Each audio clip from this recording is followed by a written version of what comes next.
So let's start talking about the tools that you need in order to run a webinar. Well, I think the first tool pretty much goes without saying. You're going to need a webinar hosting company, quite obviously. Now, you can try and get software and run your own webinar, etc., etc., but frankly, it's so much of a headache, I wouldn't even bother trying. You know, you need high availability coming into your site. You know, you need a lot of technology behind it, which, to be perfectly frank, is too much like hard work. It's much easier for you to rent space from a webinar hosting company. Now, if you were really keen and you were running an awful lot and you wanted to go into the markets, then sure, you can do that, but you know, most people aren't going to. So you're going to have to get a webinar hosting company, and we'll talk about those in a little while. Now, next, quite obviously, you are going to need listeners. There's no point you running a webinar if there is nobody at all listening in.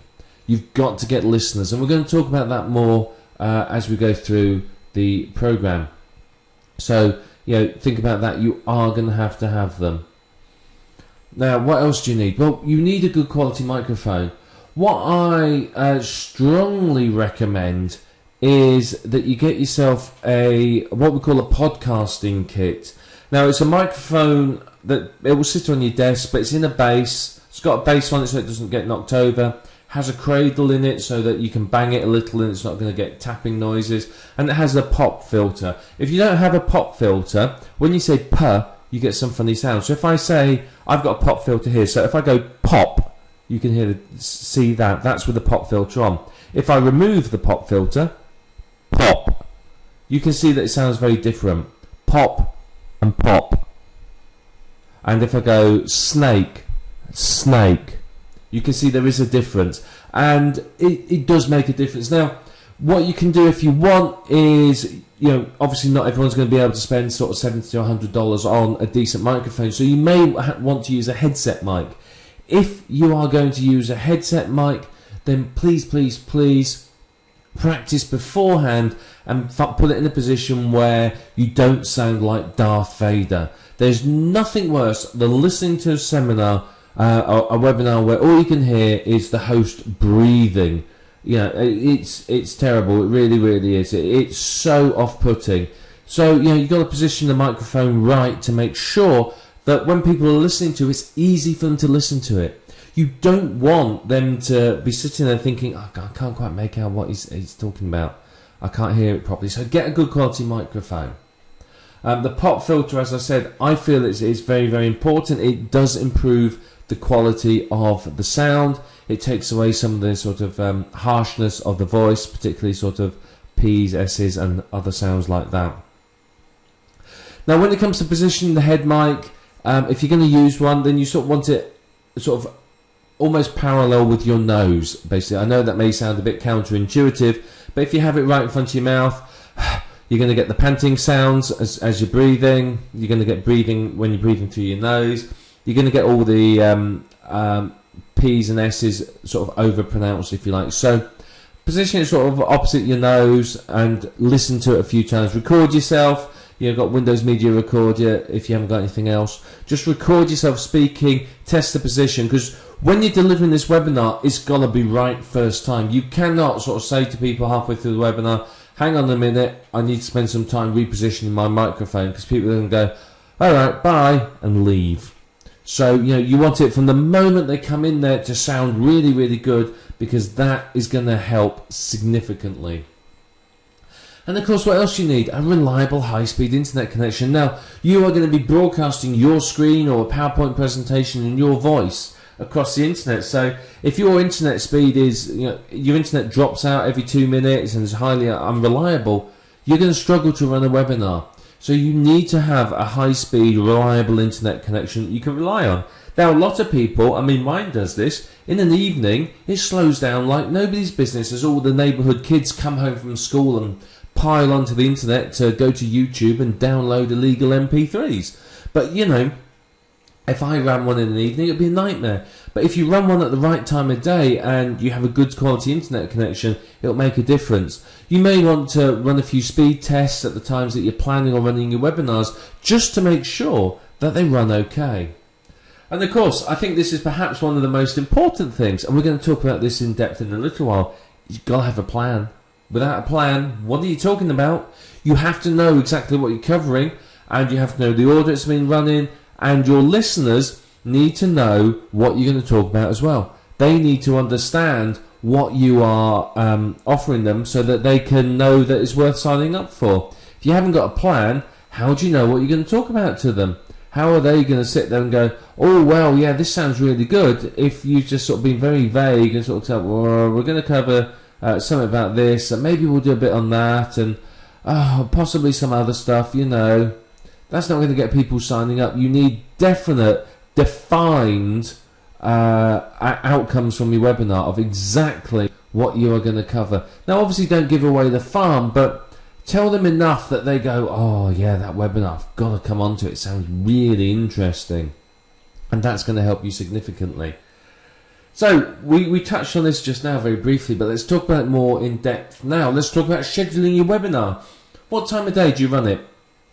Well, firstly, it depends on when your target market is. If my target market is people who work nights, then running my webinar at night would be a huge mistake. If my target market is people who work during the day, and I schedule my webinar for, you know, middle of the day, they're not going to attend. People who are at work typically cannot attend a webinar. So you have to think about when the best time of day is to run this webinar.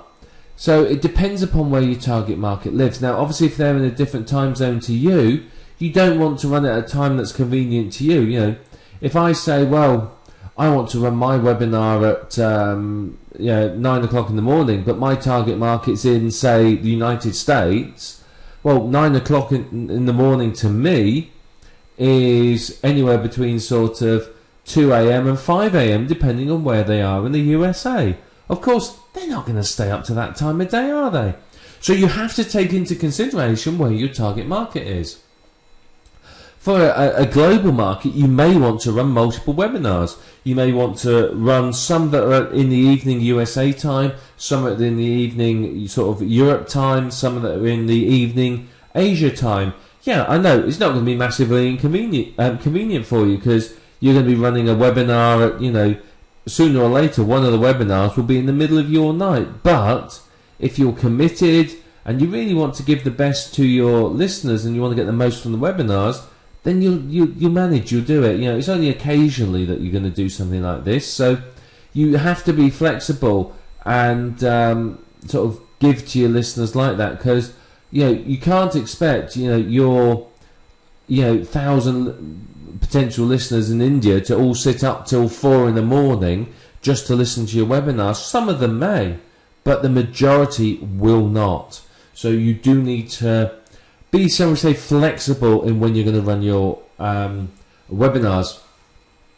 In most cases, evenings is usually a good time. Somewhere between sort of 7 or 8 p.m. is usually good, because most people are home from work by sort of say 8 p.m. They've had their dinner, they've eaten, they're ready to sit down, and they're ready to do something like this.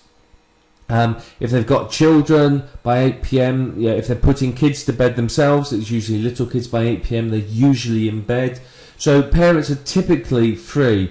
And what you'll find is, that's a good time of day. Now, if you were to say, well, I'm going to run my webinar at, say, 5 p.m, a lot of people are going to be either at work, commuting, feeding their family, or something like that. But it does depend upon what your target market is doing, where they are, and so on. But that's up to you to have that level of understanding of them. You have to make the effort to know who your target market are, what they're doing, and so on. You need to know their availability. And you may, as I said, schedule 2 or 3 or even more webinars at various different times in order to sort of maximize your reach. Now, that's very important if you are trying to maximize your sales. Now, say I'm selling something, I may well say, well, I'm going to run sort of 2 or 3 for, a couple for each time zone, and that way I can maximize the people that attend, and of course then maximize how much I'm going to earn from it. So take into account that majority of people work during the day. Weekends are a bit funny. Now, it's hard to say whether weekend's good or not. I know personally, and from a lot of people I know, weekends are just terrible because kids stay up late. You're often out and about, so weekends don't tend to work as well. Friday nights aren't good. Typically Mondays to Thursdays are good days to schedule your webinar. But as I said, you have to be prepared to run the webinar at sort of slightly peculiar times. As I said, if I'm in the UK and I want to run a webinar for my USA listeners, and I want it to be at 8 PM, or say 7 PM Eastern time, that works out as 7.